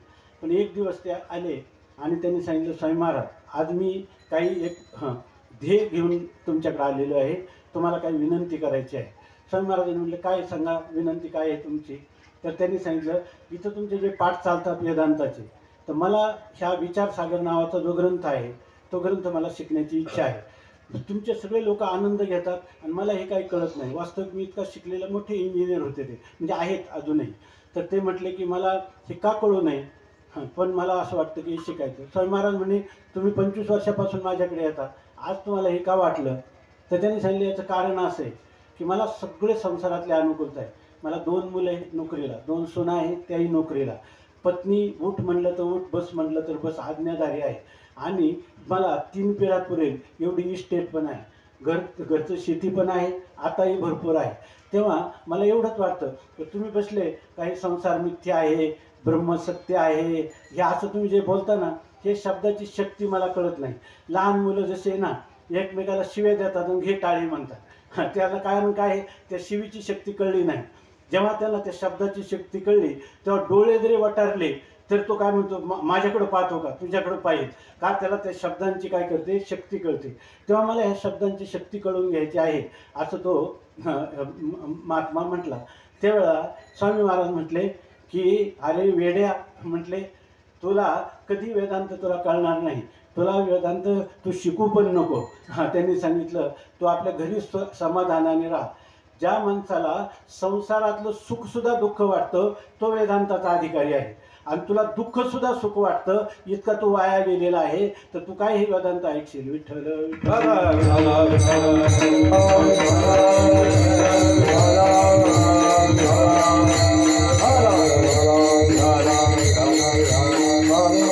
संसारामध्ये संसारी जरी सुख जोडे, तरी का सेविती गिरीकडे, राज्य टाकोनी गेले थोडे, ते काय वेडे म्हणावे.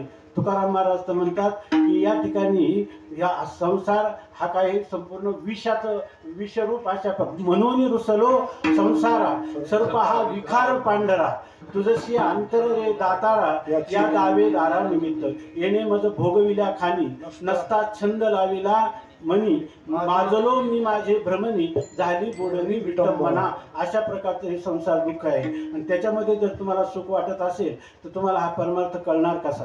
तेवढंही वैराग्य, संसारात दुःख आहे एवढी जाणीव तुम्हाला नसेल तर तुम्ही परमार्थाकडं प्रवृत्त तरी कसे होणार.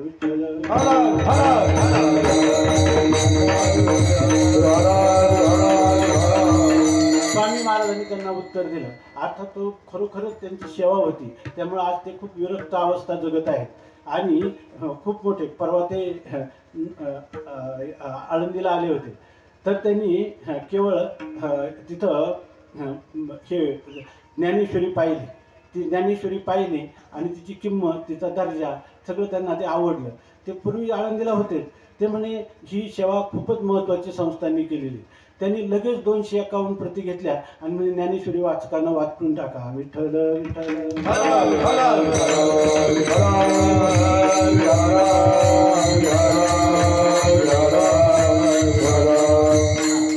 हे सांगत होतो की स्वामी महाराजांनी त्यांना उत्तर काय दिलं.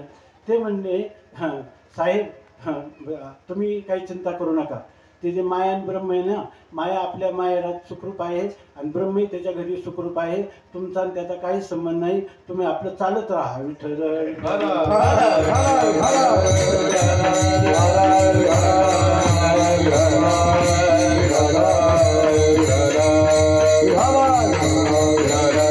तेव्हा या ठिकाणी भगवान परमात्मा म्हणतात, तुम्ही सांगताना बहु केली वनवन, पाये पिटी झाला सीन, खांदी भार पोटी भुक, काय खेळायचे सुख.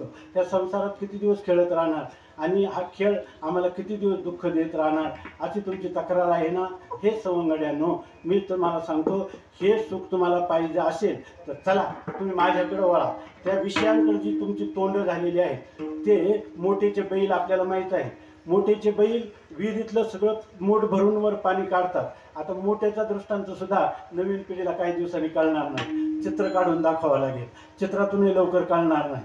तर त्या ठिकाणी ती मोठ भरून येते आणि थारोळ्यात ते पाणी पडतं आणि पाटापाटाने विहिरीला जातं. सगळं पाणी कोण काढतात? बैल काढतात. ते पाणी खालचं वर आणतात. पण बैलाला ताण लागली तर ते पाणी थारोळ्यातलं पिता येतं का? नाही. तसं तुम्हाला तुमचा आत्मानंद तुम्हाला भोगता येत नाही. तुम्ही स्वतःच आनंद रूप आहात, पण तुमची तोंड बहिर्मुख झालेली. तशी तुमची विषयांकडं, शब्द, स्पर्श, रूप, रस, गंध या पंचविषयाकडे तुमची तोंड आहे, ती माघारी वळवा. आणि जर बैलांनी तोंड माघारी वळलं तर थारोळ्यातलं पाणी पिईल की नाही? तसं तुम्ही जर आपली तोंड माघारी केली तर तुम्हाला आनंदाचा उमडता या ठिकाणी ओसंडून वाहणारा किंवा लाटा उसळणारा, आनंदाच्या लाटा उसळणारा असा आनंद तुम्हाला अविनाश आनंद मिळेल. विठ्ठल.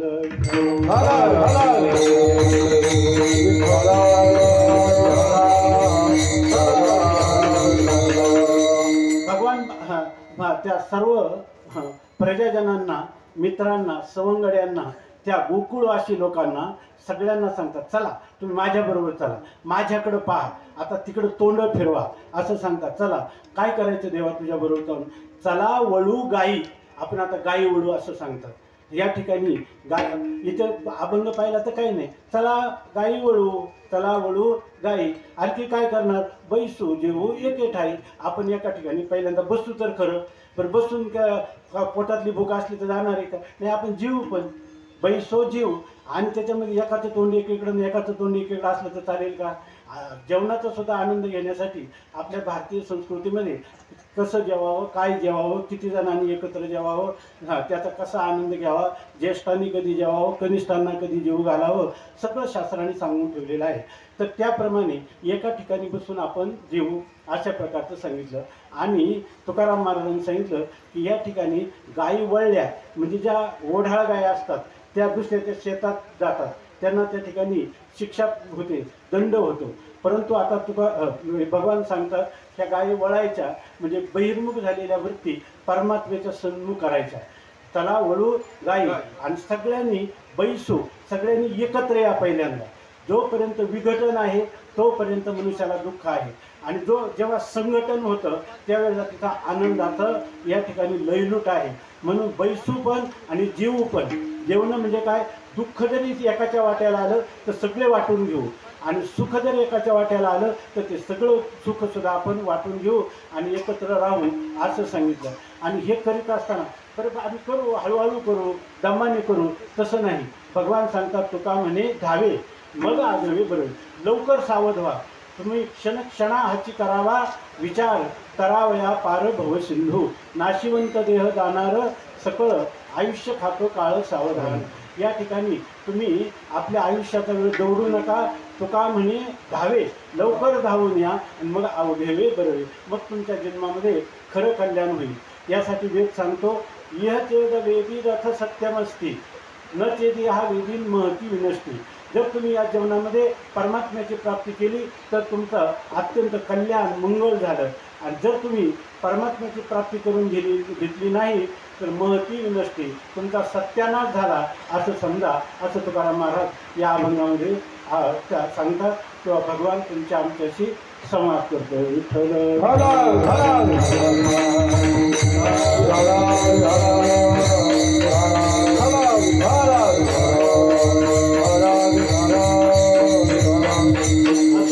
आता आपला फार अंत पाहायचा नाही, कारण काय आहे की हा ज्ञानयज्ञ होता, याची समाप्ती आहे.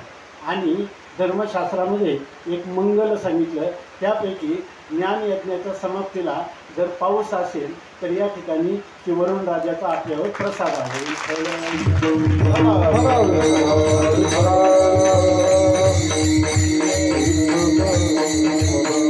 म्हणून आता या ठिकाणी आता धडीत मोड धरायची नाही.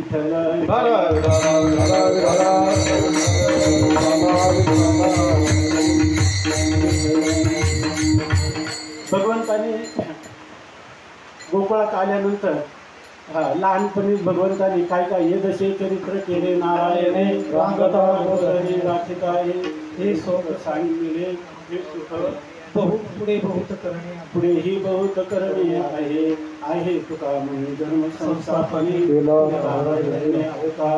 या ठिकाणी भगवंताने अनेक लीला केल्या आणि भगवान पुढेही अनेक लीला करणार आहेत. तेव्हा भगवंताने हा अवतार धारण केला, त्याच्यामध्ये अशा लीला केल्या.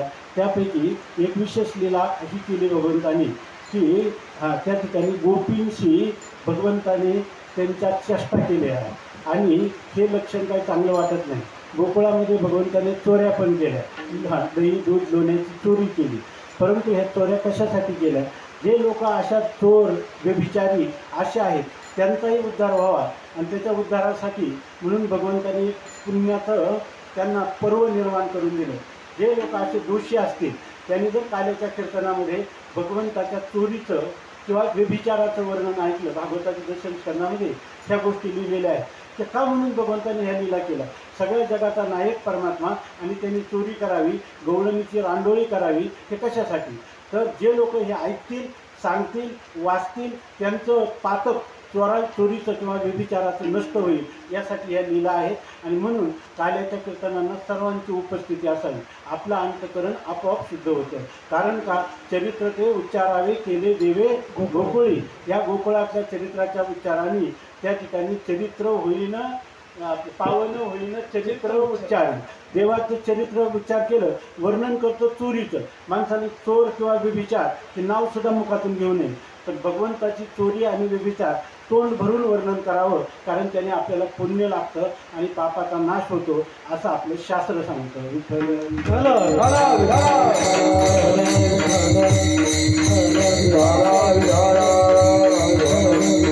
भगवंतानी अनेक दही दूध तूप लोणी सगळं चोरलं, गवळणींच्या अनेक तक्रारी यशोदामयाकडे आला.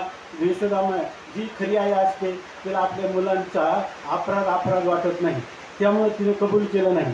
पण एकदाच मंथन करत असताना अचानक काही दोन्ही काही येईना, शेळवणी उन्हवणी सगळं घालून पाहिलं, परंतु त्या ठिकाणी दोन्ही काही येईना.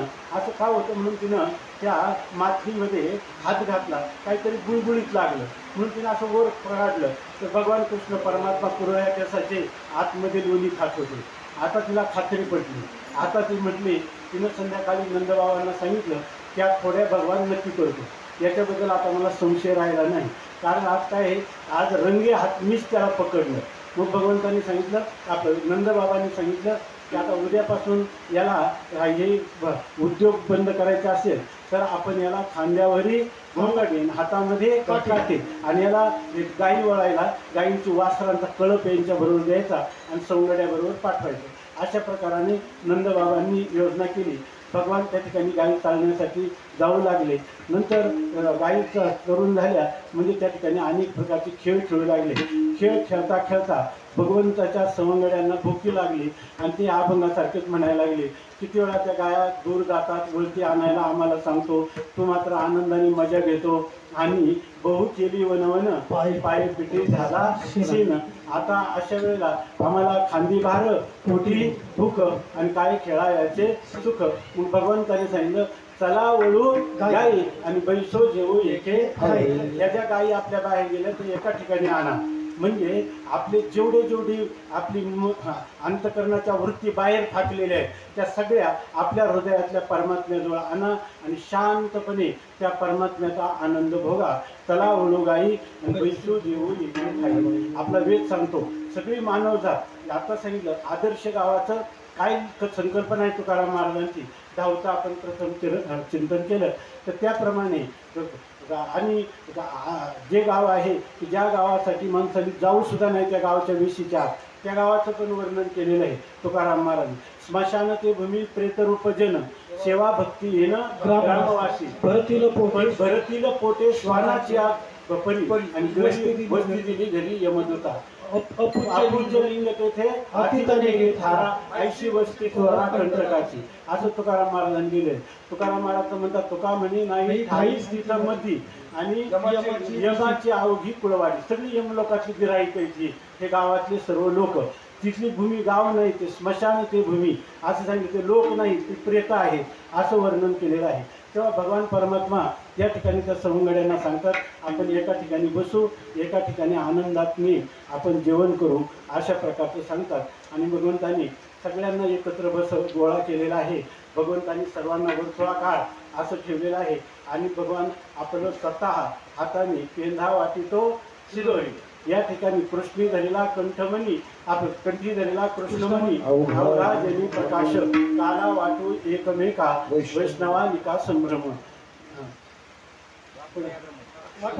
वाकुलिया ब्रह्मादिका उत्तम लोका जातो, तुका म्हणे भूमंडळी आणि आम्ही बळी वीरगाढे, काला वाटू एकमेका. जणू काही आपण सुद्धा एका काळात देवाचे अवतार झाले, तुकाराम महाराजांचे अवतार झाले.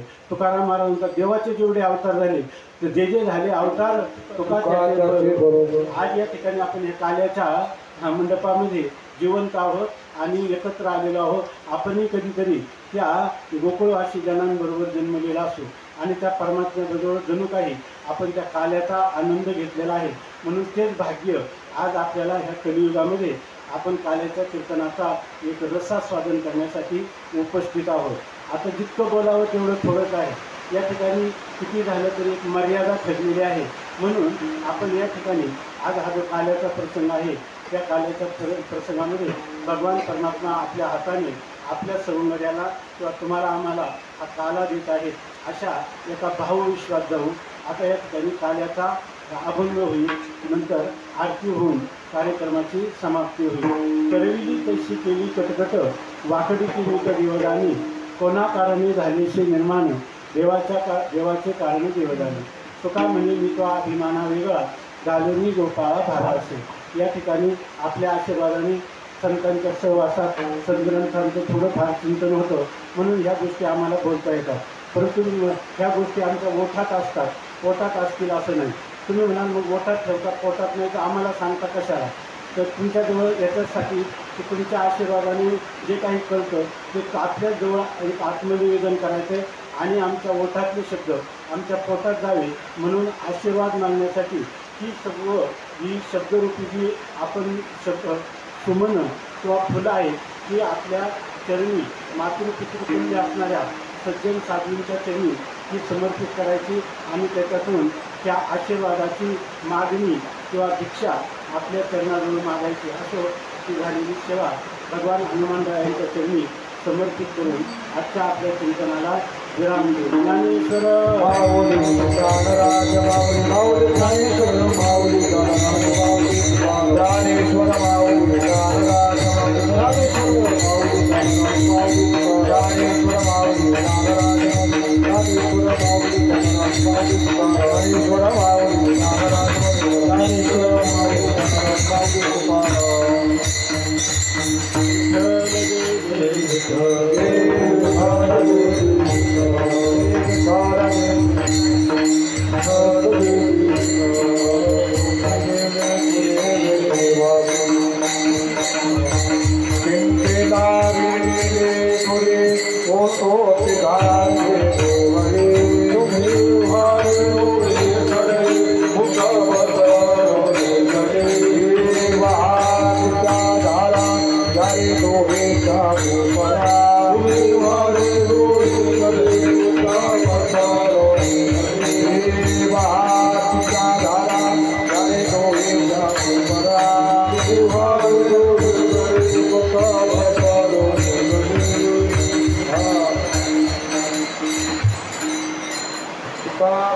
हाथी टोका अधिक होणे देता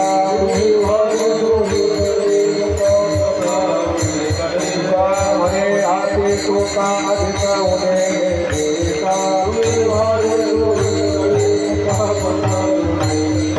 हे हरिला टोका म्हणे अवघाने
विठ्ठल रखुमाई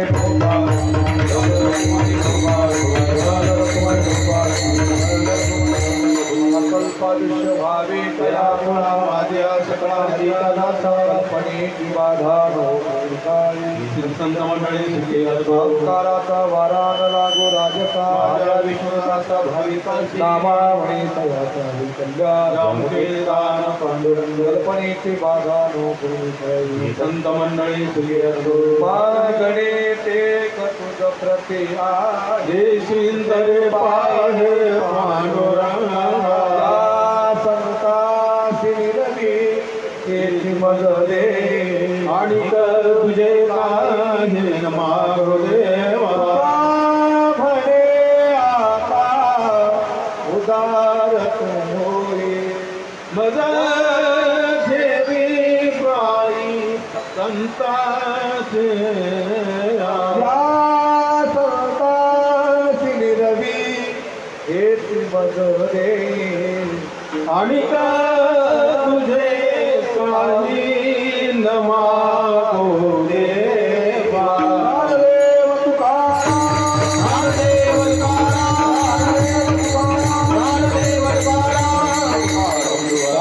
प्रसादाची वाद घ्यावे